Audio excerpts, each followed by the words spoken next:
Yo, what's going on, guys? My name is Jack Gardiner, and today I'm delighted to be here at Young Guitar. I want to show you some of the lines from my new single, Shibuya Meltdown. This one's a pretty tough one.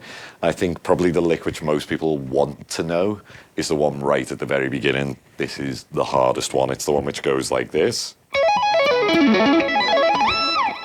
This kind of idea is super fast, and to get that slide accurate takes a lot of practice, but I want to break down what's going on. In terms of the rhythmic value of this, it's not straight 16ths, or it's not like straight 8 notes or anything like that. It's more a case of how can I fit in every one of these notes in time. So if you were to see this on paper, it looks like a fly has just died. That's the best way I can describe it. But essentially, the notes are as follows. We have this huge stretch with the left hand, which is essentially a C-sharp minor triad. What I do from here is actually tap the minor 7 of this. I'm going to speak all in terms of intervals here because this is easier for me to visualize. But I have a C-sharp minor 7 in the left hand, just the triad in the left hand, and then the 7th at the top. From here, I come down to this. An even bigger stretch, that's the 9th fret, 13th, and the 16th fret. This is like an E major triad in the left hand. And the tap is the major 7 of E. This kind of idea. So we've got...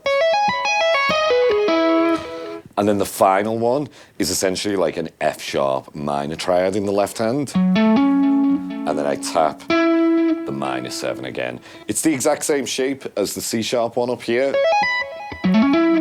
But the one in the middle is the difficult stretch. That's that E major 7. So all together slow. And then from here, I take the left hand and slide from nowhere up to that high E. So really what this is kind of outlining is like a C-sharp minor 11 chord, you could say. This is what I'm wanting the listener to hear or imagine. It's a case of just playing super fast. You have to be careful with these taps, but also that big stretch. And there we have it. Okay, so this next section forms the main part of the intro. It's really more inspired by like the funk and soul stuff, which I grew up playing, single line ideas, kind of like Michael Jackson influenced, but also bands like Cassiopeia, those kind of guys had a lot of this funk influence in there. It starts off with a single line idea, which is just pentatonic. I'm starting on the B string here, and I'm coming down towards the D.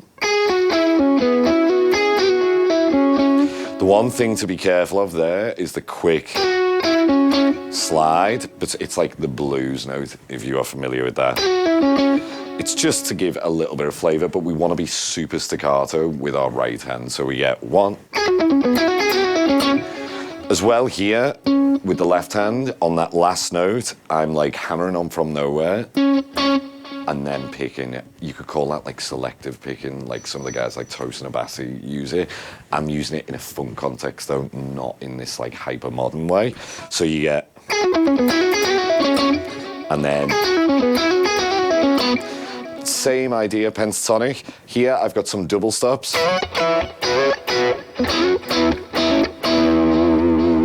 Into an A major triad with a B on the top, so that's like an A9. Rises to a B major triad, and then to a C-sharp minor triad. This chord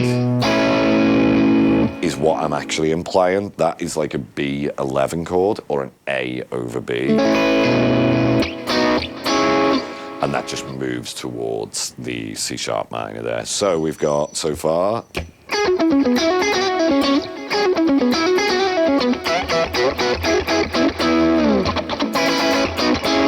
Second part, that is literally just a pentatonic, but then I have this cool double stop idea. So that is the idea that I slide with my pinky, bar, and then bring them both down. So the first one is like a single line, but I catch it with the pinky here, which is quite difficult if you've never done that before. And then here, the same idea. It's just double stops. It's worth pointing out as well that I'm using downstrokes for a lot of this. I spoke actually with Corey Wong a lot about this. It's actually from James Hetfield that we get this from. It's more like Metallica than it is a funk player. This. That's how we get the attack.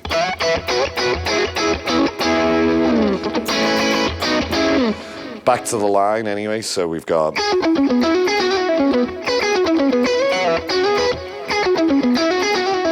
this double stop idea.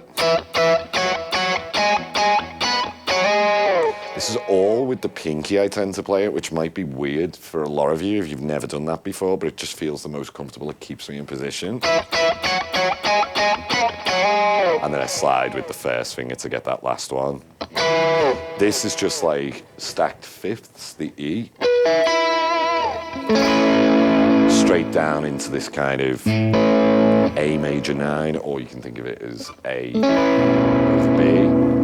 And then to bring us into the verse with the lead, I just have this movement, which is a B major triad into a C sharp minor triad. And that's the whole intro.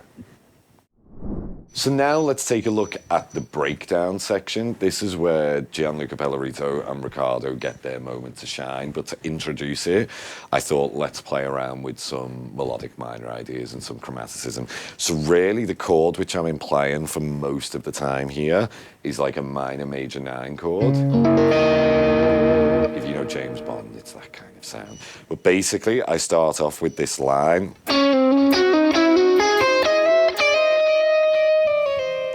This kind of idea, so it's starting with that real minor major 7 feel.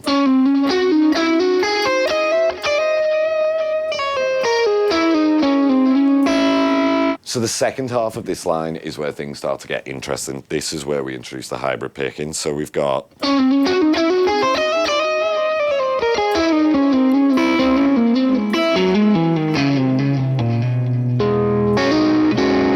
So all of that you would have to take super slow, but just bear in mind that the hybrid pick is what is picking that open E string. You can try and get it to either ring out all the time, or if you want to, you can play it kind of staccato, but you have to make sure that the mutant is in place with this right hand here.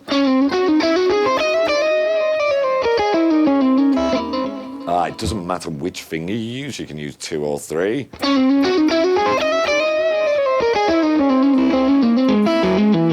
This is a bit tricky. This is where I'm borrowing some ideas from bebop chromaticism to wrap around this B note, which leads us into a B6-9 chord.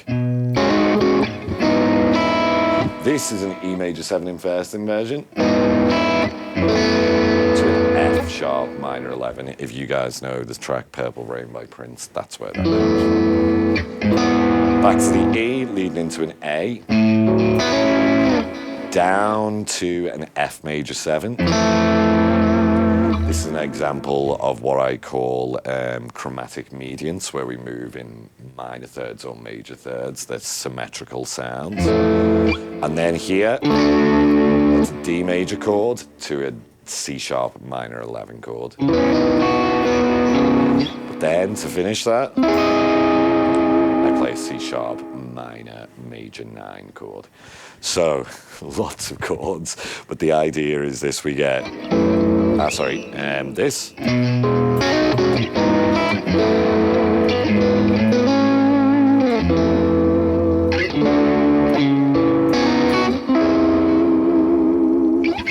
there we have it, the whole line.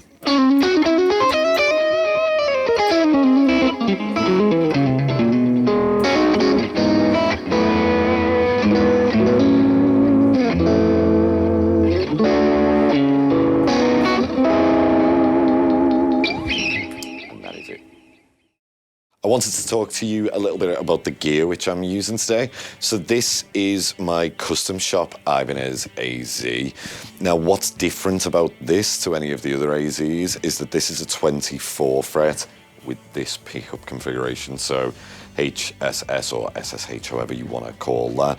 Ibanez don't currently make an AZ with that combination 24 and this. For me, it's because I like symmetry. All of my fretboard visualization is based around of intervals. And for me, I like to see this as kind of two whole chunks that just repeat. So when I'm playing like a 21 fret or a 22 fret, I find that just tricks my brain a little bit. I always think that I'm higher than I actually am.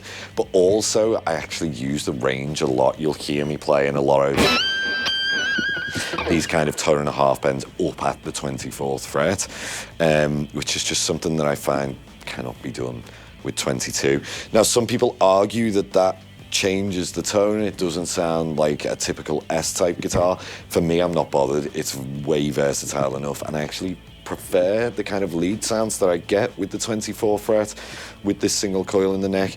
In terms of what these pickups are then, these are Hugo Sierra pickups. He's a kind of boutique, smallish builder from Switzerland. He lives in the same canton which I live in, which is Valais. And basically, he approached me and said, look, man, I know you want to change from Seymour Duncan's. Let me design something specifically for you. So what I love is like a really vintage sound in the neck. This is kind of based around like 60s style Strat stuff. But in the bridge, I love that super modern sound. So this is actually mega high output. These two single coils are voiced slightly differently. They are low output, but this one is angry. These are called the Jack Gardiner Oni set, simply because that demon is very angry down here. But if you hear the difference between them, it's just a 5-way switch, by the way. I do have a dynamics control from Ibanez too, so there are 5 more options, but to be honest, I usually keep that just down. We have this kind of sound anyway, so if I'm in the neck single coil, I can get really dynamic by rolling down the volume. That's what I tend to do. It's more like a clean sound.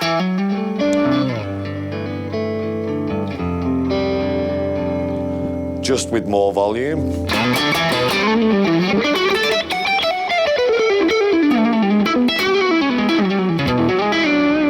And if I want something that's really more like shred rock, that is that humbucker in the bridge.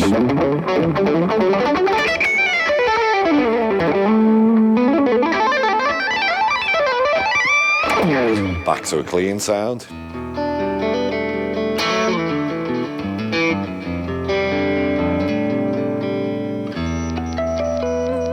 There's so much clarity within these pickups, and that's what I really need. I want it to respond as much as possible to the pick attack transient. What else is different about this is I basically asked for these Goto lock-in tuners. They're the twisty ones. I prefer them to the kind of auto lock tuners, especially as someone that snaps a lot of strings. I pick way too hard with this hand. I want something that's easy to change live quickly, and those Gotos just allow for that. Other than that, that's pretty much all there is to it. The colour I picked, I'm a massive fan of blue. That is my favourite colour, as you can probably tell already. Other than that, it's kind of a standard AZ. That's the only difference. In terms of amps then today, I'm actually just using the Neural DSP Quad Cortex. Might look weird at the moment because the patch name just says unsafe, but that is because I'm actually using it as my audio interface, and I am running the Neural DSP plugins. In particular, I am using the Morgan amp suite at the moment, which is basically the AC20 model within there. But for most of my live playing these days and for recordings at home, it's a mixture of the Quad Cortex and everything Neural DSP plugins. I don't tend to use anything else. Strings, I use 10-46 Diodario MYXL.